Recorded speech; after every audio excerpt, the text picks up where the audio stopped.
दिल्ली की हवा में हमेशा खबरें घुली रहती हैं, कभी राजनीति की, कभी अपराध की, लेकिन कभी कभी कुछ घटनाएं ऐसी हो जाती हैं जो सिर्फ पुलिस की फाइल में दर्ज नहीं होती बल्कि रिश्तों की बुनियाद को भी हिला देती हैं। स्वरूप नगर का एक मामला सामने आया जो एक ब्लाइंड मर्डर था, जिसमें ना कोई चश्मदीद, ना कोई साफ सुराग और ना ही शुरुआत में कोई वजह सामने आई। लेकिन इस केस में सबसे ज्यादा चौंकाने वाली बात यह निकली कि एक जीजा ने मामूली तकरार में अपने ही साले की बेरहमी से हत्या कर दी। कहानी शुरू होती है 6 नवंबर 2025 से, जब नाथुपुरा का रहने वाला 26 साल का योगेंद्र अचानक घर नहीं लौटा। परिवार ने गुमशुदगी की कंप्लेंट दर्ज कराई, लेकिन किसी को अंदाजा भी नहीं था कि कुछ दिन बाद एक दर्दनाक सच उन्हें तोड़ देगा। 12 नवंबर को दिल्ली के ही आईपी कॉलोनी नाले में एक अज्ञात शव मिला, बिना कपड़ों के, बुरी तरह जख्मी। पोस्टमार्टम ने साफ कर दिया कि यहाँ एक हत्या की गई है। बाद में पहचान हुई कि ये शव योगेंद्र का ही था।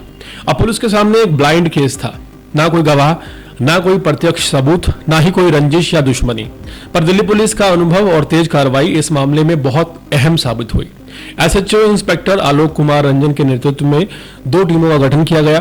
पहली थी टेक्निकल टीम, जिसमें सीसीटीवी, मोबाइल लोकेशन और डिजिटल सबूतों की पड़ताल की, और दूसरी थी फील्ड टीम, जिसने जमीन पर जाकर रिश्तेदारों, परिचितों और संदिग्धों से बातचीत की। इस केस में पहली रोशनी तब सामने आई जब सीसीटीवी फुटेज में एक सफेद वैगनार कार बार बार दिखाई दी। कार का नंबर पूरा नहीं दिख रहा था, केवल इतना ही था कि इसके आखिर में अंक 0250 या 3250 था। कैजुअल सा दिखने वाला ये छोटा सा सुराग ही इस केस का सबसे बड़ा धागा साबित हुआ। सीसीटीवी में दिख रही कार का टाइमलाइन योगेंद्र के गायब होने की टाइमलाइन से मेल खा रही थी। टेक्निकल टीम ने मोबाइल लोकेशन और सीडीआर का मिलान किया। तब पुलिस ने यह आधा अधूरा नंबर योगेंद्र के परिवार को भी दिखाया। परिवार ने इस नंबर को देखते ही कहा कि ये नंबर तो हमारे दामाद अनीस की कार का लगता है।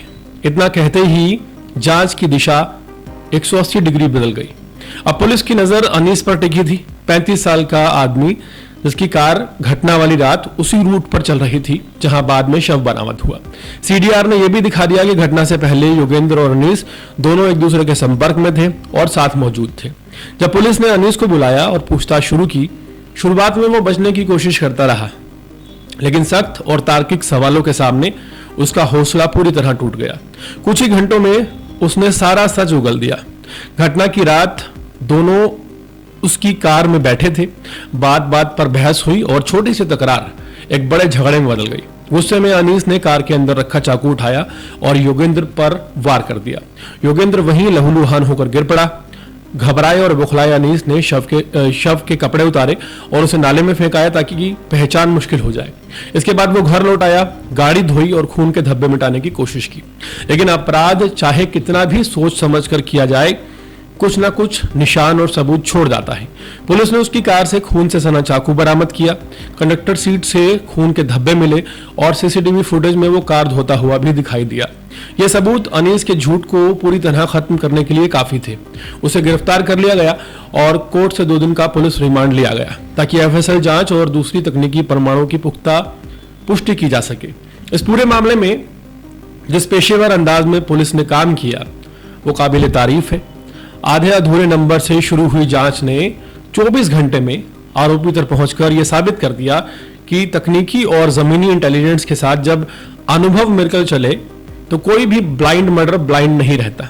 यह घटना सिर्फ एक अपराध की कहानी नहीं है, बल्कि रिश्तों की एक ऐसी बड़ी त्रासदी है कि कभी कभी एक पल का गुस्सा किसी की जिंदगी की सबसे बड़ी गलती बन जाता है। और इस केस में एक जीजा ने रिश्तों की मर्यादा नहीं, इंसानियत को भी मार दिया। इस पूरे मामले का अंत एक दर्दनाक सच के साथ हुआ। रिश्तों के अंदर पनपने वाला गुस्सा जब काबू से बाहर हो जाए तो इंसान खून तक कर देता है। दिल्ली पुलिस ने तेज तकनीकी और जमीन पर मेहनत के दम पर यह साबित कर दिया कि चाहे अपराध कितना भी ब्लाइंड क्यों ना लगे, न्याय की निगाहें कभी अंधी नहीं होती। योगेंद्र के परिवार को देर से ही सही पर सच मिल ही गया है और 24 घंटे में सुलझा ये केस ये संदेश देते खत्म होता है कि कानून के हाथ लंबे ही नहीं बल्कि बेहद तेज भी होते हैं।